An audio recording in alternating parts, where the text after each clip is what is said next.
চাঁদপুর সরকারি কলেজ। চাঁদপুর সরকারি কলেজ দেশের অন্যতম ঐতিহ্যবাহী শিক্ষা প্রতিষ্ঠান। দ্বিতীয় বিশ্বযুদ্ধে অর্থাৎ 1939 থেকে 1945-এর শেষ দিকে জাপানিদের আক্রমণে মিত্রবাহিনী যখন পরাস্ত হচ্ছিল, তখন ব্রিটিশ সেনাবাহিনীর ঘাঁটি ছিল কুমিল্লা ভিক্টোরিয়া কলেজে।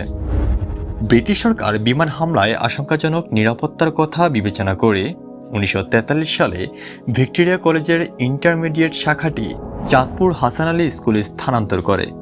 এরপর সময় 1946 সাল।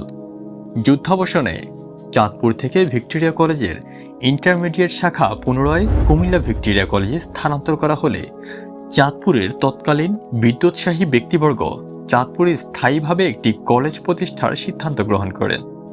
প্রথম অবস্থায় যুদ্ধের সময় ব্রিটিশ সৈন্যগণ কর্তৃক ব্যবহারের জন্য পূর্বের অ্যান্ডারসন গ্রাউন্ডের অর্থাৎ আজিজ আহমদ ময়দানে, বর্তমান কলেজ মাঠ, যেটি পশ্চিম প্রান্তে দরজা দিয়ে নির্মিত যে সেনা ছাউনিটি ছিল, সে সেনা ছাউনিতেই চাঁদপুর কলেজের শিক্ষা কার্যক্রম শুরু হয়। এরপর সময় 1946 সালের 1 জুন অবিভক্ত বাংলার মুখ্যমন্ত্রী হোসেন শহীদ সোহরাওয়ার্দী কলেজটির ভিত্তিপ্রস্তর স্থাপন করেন।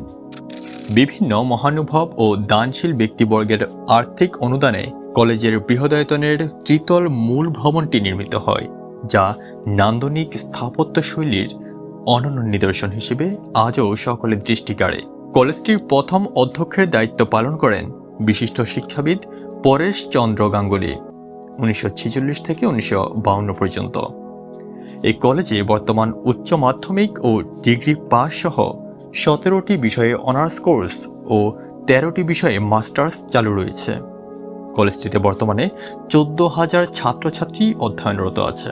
দর্শক, এতক্ষণ নাগাদ চাঁদপুর সরকারি কলেজের সংক্ষিপ্ত পরিচয়টুকু জানার জন্য ধন্যবাদ। ভিডিওটি শেয়ার করে দিন আপনার বন্ধুদের জন্য। ভালো থাকুন, সুস্থ থাকুন। চাঁদপুর সম্পর্কিত তথ্য জানতে অবশ্যই ফলো দিয়ে রাখুন।